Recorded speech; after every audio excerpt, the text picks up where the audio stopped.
Assalamualaikum warahmatullahi wabarakatuh. Selamat pagi anak-anak. Ketemu lagi kita dalam pembelajaran IPA di materi klasifikasi makhluk hidup. Bagaimana? Apa kabar nih semuanya?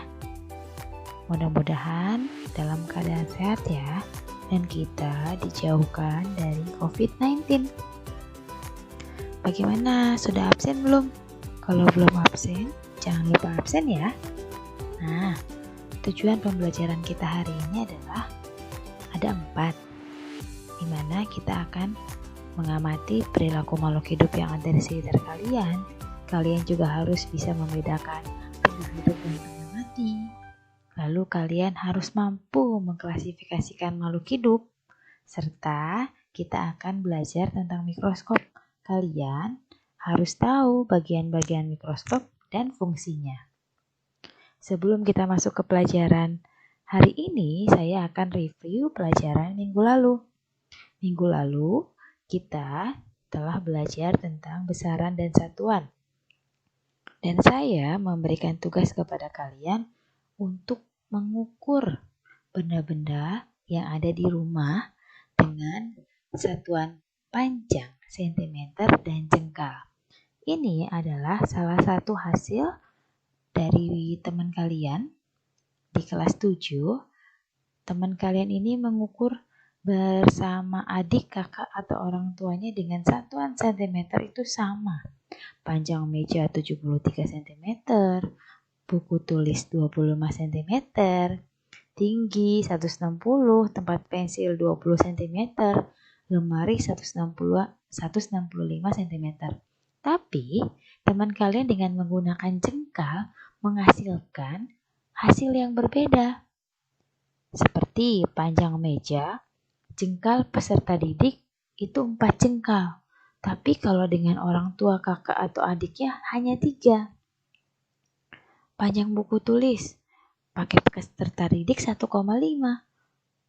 Oleh orang tua, adik, dan kakaknya hanya 1 jengkal. Nah, disinilah kita perlu yang namanya alat ukur dan satuan. Tidak bisa kita mengasal-asal alat ukur. Ya, jadi itu fungsinya besaran dan satuan yang sudah ditetapkan oleh para ilmuwan. Nah, kita kenalan dulu. Kemarin saya telah menampilkan video tentang besaran pokok. Besaran pokok ini ada besaran panjang, massa, waktu, kuat arus, suhu, jumlah zat, dan intensitas cahaya. Tabel ini kalian harus pahami betul-betul. Apa itu satuan panjang? Apa itu satuan massa? Apa itu satuan waktu? Kuat arus listrik, suhu, jumlah zat, dan intensitas cahaya. Oke, kalian sudah paham ya? Lalu, ini adalah salah satu contoh jenis-jenis alat ukur panjang. Nanti kalau kita sudah masuk sekolah, kita akan ke lab ya, dan saya akan memberitahukan kalian apa sih cengkok sorong, bagaimana sih cara menggunakannya, apa itu mikrometer skrup, buat apa. Nah, ini adalah alat ukur untuk mengukur panjang. Kalau alat ukur massa, kita bisa memakai timbangan. Ya, saya akan mengajarkan nanti kalau kita sudah masuk bagaimana cara menggunakan timbangan. Yang ini adalah alat ukur waktu. Yang biasa kalian lihat adalah jam atau arloji. Nanti kita akan belajar cara membaca stopwatch. Oke, ini adalah tabel besaran turunan. Banyak sekali besaran turunan yang bisa diturunkan dari besaran pokok. Dan kalian harus mengetahuinya. Minggu lalu saya sudah mengajarkan kepada kalian. Jangan lupa dibaca lagi ya. Nah, sekarang kita masuk ke pelajaran nih. Sebelum saya mulai, kalian bisa perhatikan gambar berikut ini. Ada gambar mobil, mobil-mobilan ya. Ada gambar lucu sekali nih. Ada gambar kucing, ada gambar gajah. Kalian tahu gak sih perbedaan dari keempat gambar ini? Ayo, apa ayo? Ya, perbedaannya adalah yang mana benda hidup dan yang mana benda mati. Benda hidup itu pasti adalah makhluk hidup. Makhluk hidup itu bisa berupa hewan, bisa berupa tumbuhan, bisa berupa manusia. Ya, kita adalah makhluk hidup. Nah, kalau mobil, lalu motor, mainan itu adalah bukan benda hidup atau benda mati. Mereka bukan makhluk hidup ya. Nah, sekarang apa sih ciri-ciri makhluk hidup itu? Yang pertama, makhluk hidup itu harus bernapas. Ya, bernapas itu adalah menghirup oksigen dan mengeluarkan karbon dioksida. Siapa aja Bu yang bernapas?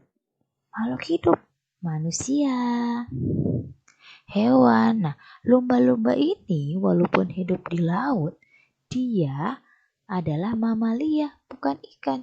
Jadi lumba-lumba ini harus keluar dari laut untuk menghirup oksigen. Tumbuhan, memang tumbuhan bernapas Bu. Emang dia punya mulut? Emang punya hidung? Punya nak. Di dalam daun ya dia punya stomata yang fungsinya untuk mengambil. Kalau dia bukan mengambil oksigen. Kalau pagi hari dia akan mengambil karbon dioksida, proses fotosintesis dan menghasilkan oksigen.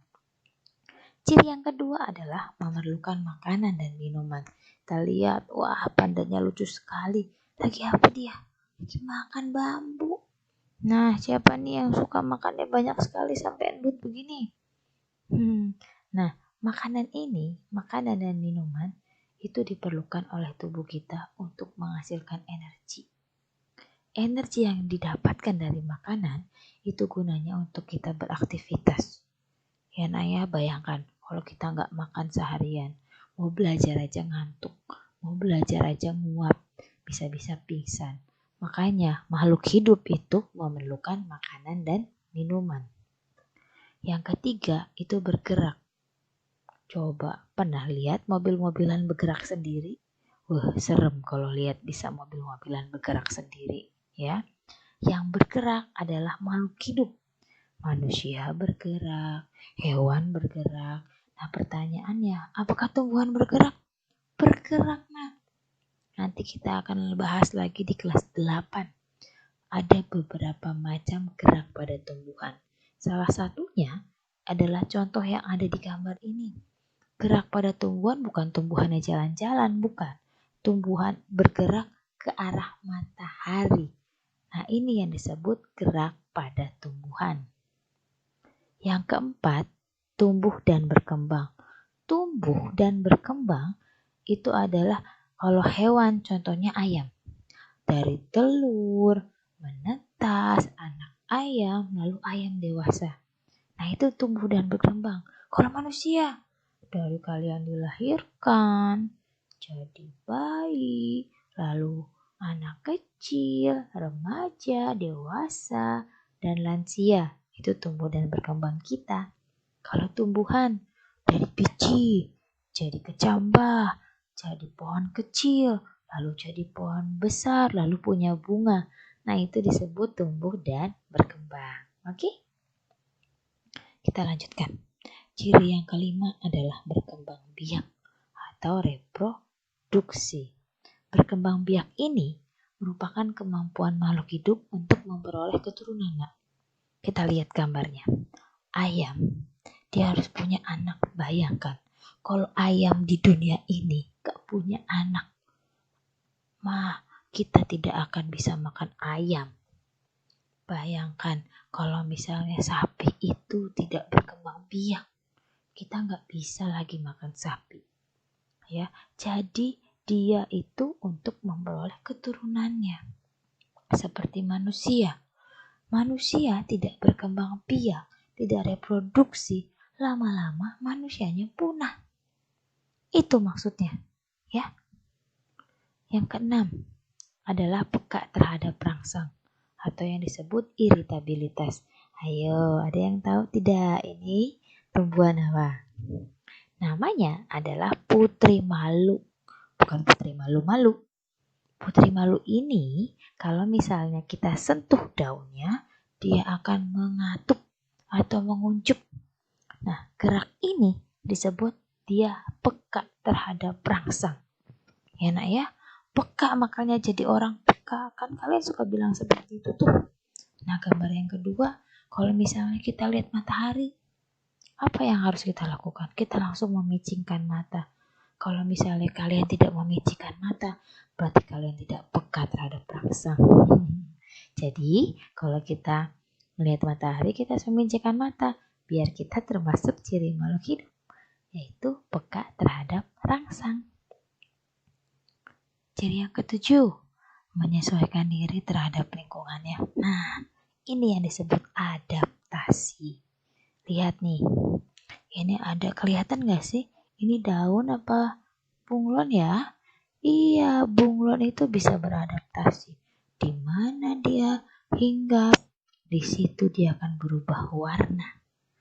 Yang namanya mimikri. Oke, ini pada tumbuhan nih. Pada tumbuhan kaktus. Kaktus ini hidupnya di mana? Di gurun. Ya nak ya, di gurun. Dia tidak memiliki daun yang lebar, tapi dia mempunyai duri. Duri ini adalah sebagai pengganti daun. Sehingga proses penguapan tumbuhan kaktus itu tidak banyak. Sehingga dia tidak perlu membutuhkan banyak air untuk bertahan hidup di gurun yang airnya berjumlah sedikit. Oke, gambar yang ketiga. Wah, cicak kasihan amat ini. Kenapa dia cicak? Kalau dikejar oleh musuhnya, coba nanti kamu di rumah nih ya, kamu kejar-kejar cicak, kamu ambil, pasti dia akan memutuskan ekornya. Gerak ini disebut autotomi. Autotomi pada cicak merupakan menyesuaikan diri terhadap lingkungannya atau disebut adaptasi. Nah, sekarang dari gambar yang kalian lihat tadi nih yang ada di slide, ini gambar apa sih? Buah-buahan ya? Buah-buahan apa saja nih? Bisa gak kita bedain buah-buahannya? Ada buah apel, ada buah jeruk, ada jeruk. Ini rambutan nih kayaknya nih rambutan. Nah, ini adalah salah satu bentuk klasifikasi. Bayangkan, buah-buahan di dunia ini tidak diklasifikasikan. Tidak ada yang menyamakan. Tidak ada yang membedakan. Oh, itu buah apa? Sama aja semua buah sama. Gak bisa. Kita bisa membedakan buah namanya apel, namanya jeruk, karena ada perbedaan dan persamaan. Nah, itu adalah klasifikasi. Ya. Pengertiannya, klasifikasi makhluk hidup adalah suatu cara mengelompokkan makhluk hidup berdasar kesamaan ciri yang dimiliki. Kayak kita nih manusia dijadikan satu. Karena apa? Karena cantik, karena ganteng, punya hidung satu, punya matanya dua, punya tangannya dua, punya kakinya dua, bisa bernapas. Nah, itu kita bisa disebut manusia. Oke, tujuannya apa sih? Mempermudah mengenali, membandingkan, dan mempelajari makhluk hidup. Oke, itu adalah tujuan klasifikasi. Tujuan khususnya buat apa? Mengelompokkan makhluk hidup berdasarkan persamaan dan perbedaan ciri-ciri yang dimiliki. Mendeskripsikan ciri-ciri suatu jenis makhluk hidup untuk membedakannya dengan makhluk hidup jenis lain. Kalau kita sesama manusia, kita harus dibedakan dengan hewan. Tidak bisa kita dijadikan satu karena kita memiliki ciri-ciri yang berbeda. Mengetahui hubungan kekerabatan antar makhluk hidup. Jadi kita mengetahui, oh katak yang ini dengan katak yang ini hubungannya lebih dekat yang mana ya? Oh, bunga mawar merah sama bunga mawar putih.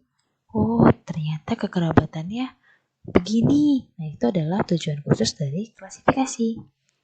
Dan yang keempat, memberi nama makhluk hidup yang belum diketahui namanya.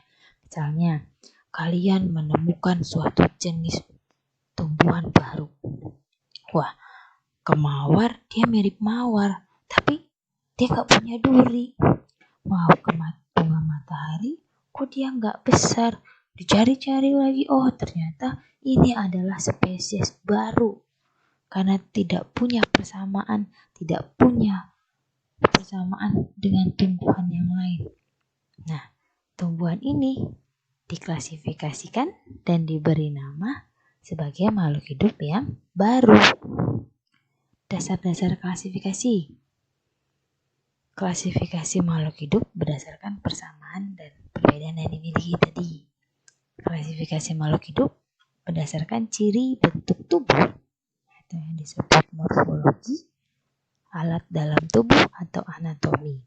Klasifikasi makhluk hidup berdasarkan manfaat, ukuran, tempat hidup, dan cara hidupnya.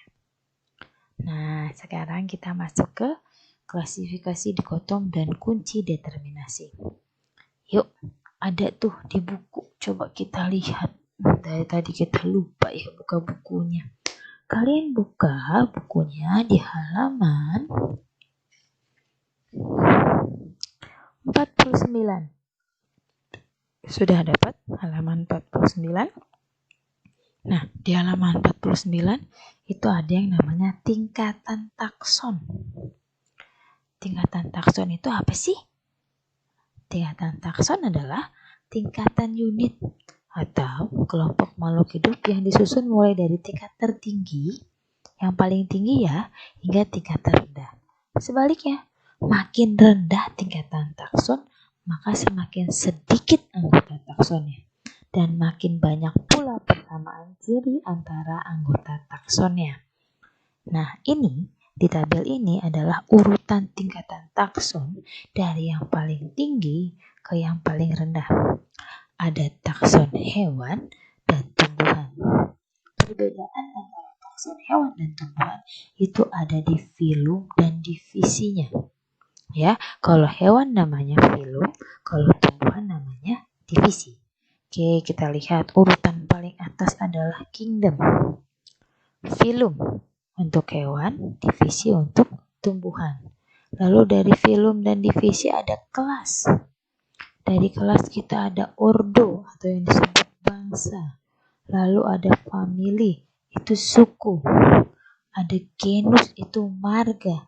Lalu ada spesies atau yang disebut jenisnya. Ini tingkatan takson ini kalian harus hafal.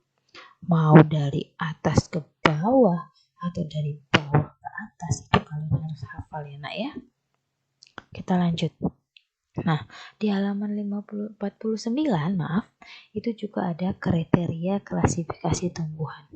Si tumbuhan ini harus diklasifikasikan berdasarkan apa? Yang pertama, organ perkembangbiakannya. Tumbuhan juga berkembang biak kan tadi? Berkembang biak bisa dengan spora atau dengan bunga. Lalu dari habitusnya, apakah dia berupa pohon atau dia berupa perdu atau dia berupa semak. Oke, lalu dari bentuk dan ukuran daun. Kalian tahu kan tumbuhan daun kan, tumbuhan mempunyai daun kan bentuknya berbeda-beda. Nah, dari bentuk daun itu yang bisa kita klasifikasikan. Kita bisa membedakan ini namanya pohon pepaya karena daunnya seperti jari. Ini namanya daun jambu karena bentuknya seperti melengkung. Nah, itu kita bisa mengklasifikasikan seperti itu. Lalu cara perkembangbiakannya. Apakah dia kawin, seksual atau generatif, atau aseksual, vegetatif dengan cara tidak kawin. Sekarang bagaimana kriteria klasifikasi hewan? Nah, klasifikasi hewan caranya yaitu kita lihat dari saluran pencernaan makanannya. Hewan tingkat rendah nih, anak-anak belum mempunyai saluran pencernaan makanan. Kalau hewan tingkat tinggi mempunyai lubang mulut, saluran pencernaan, dan anus.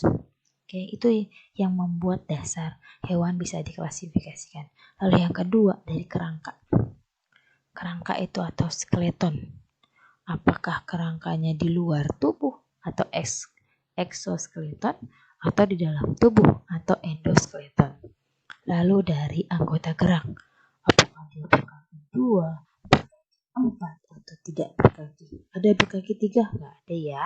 Kaki selalu jumlahnya genap. Nah, kunci determinasi atau kunci dikotom ini adalah cara atau langkah untuk mengenali organisme dan mengelompokkannya pada takson makhluk hidup. Kunci dikotomis berisi deskripsi ciri-ciri organisme yang disajikan dengan karakter berlawanan. Nah, ini contohnya. Kalian bisa buka buku kalian itu di halaman 50. Kalian baca dulu itu ya, Nak, di halaman 50 untuk lebih jelasnya di fungsi di kunci determinasi. Oke, ini contohnya. Kita lihat daun yang tadi saya bilang.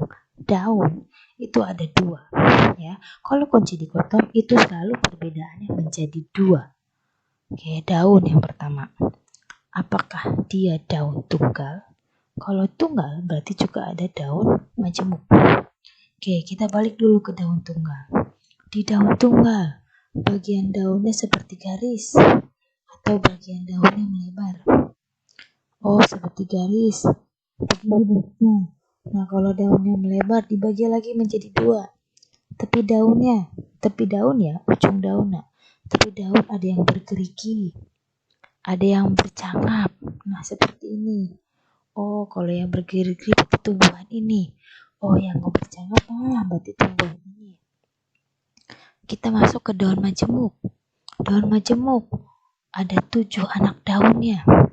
Atau daunnya lebih dari 7.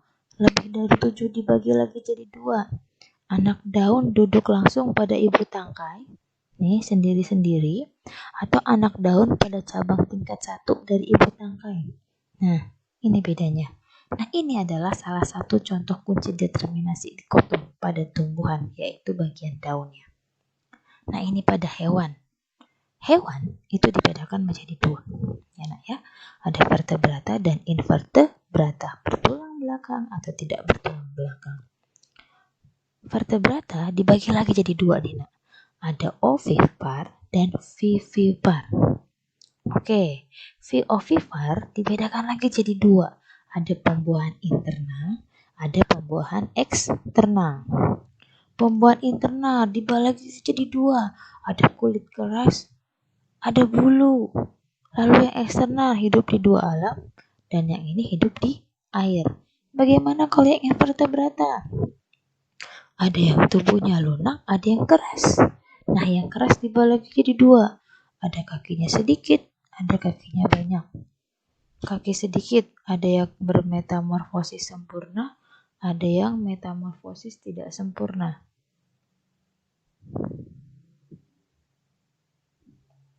Nah, kalian bisa baca kunci determinasi itu dari halaman 50 sampai halaman 54. Kalian pelajari ya, Nak. Minggu depan akan saya tanyakan lagi. Oke, kita masuk ke mikroskop. Mikroskop itu ada di halaman 55. Nah, kalian harus tahu bentuk mikroskop. Apa sih, bagaimana fungsinya kita menggunakan mikroskop? Kalau nanti kita masuk, kita bisa masuk ke lab. Nah, ini adalah gambar mikroskop. Di dunia ini ada makhluk-makhluk yang tidak bisa terlihat oleh mata telanjang. Jadi, kita harus melihat makhluk hidup tersebut dengan menggunakan mikroskop. Bagian-bagian yang harus kalian ketahui yang pertama adalah ada yang namanya lensa okuler. Ya, lensa okuler ini yang di atas. Lalu, ada tabung lensa okuler. Lalu, ini adalah lengan mikroskop. Kalian bisa memegang mikroskop di bagian ini. Lalu ada kaki mikroskop. Ini ada revolver. Revolver ini dia akan memutar lensa objektif. Jadi lensa objektif ini ada perbesarannya. Perbesaran yang kecil sampai perbesaran yang besar. Nah, di sini ada namanya meja nih. Seperti meja kan? Nah, di sini namanya meja benda. Kalau nanti kalian punya preparat yang harus diamati, kalian akan taruh di meja benda ini. Ini ada kondensor, di bawahnya diafragma. Nah, ini ada sumber cahayanya. Oke, kita punya 2 pemutar. Ada makrometer, ada mikrometer. Lalu kita punya pencepat di sini. Nah, ini adalah bagian-bagiannya. Sekarang, apa fungsinya dari bagian-bagian mikroskop tersebut, Bu? Nah, tugas kalian harus membaca lagi bukunya dari halaman 57 sampai 59. Jangan lupa, tabel 2.5 ini kalian catat di buku catatan. Tidak usah dikirim di classroom ya, Nak. Kalian hanya perlu mencatatnya di buku catatan dari halaman 57 sampai 59. Oke, sekian kayaknya pembelajaran kita hari ini ya, Nak ya. Sampai bertemu di pertemuan berikutnya. Assalamualaikum warahmatullahi wabarakatuh. Terima kasih. Jaga kesehatan selalu ya, Nak.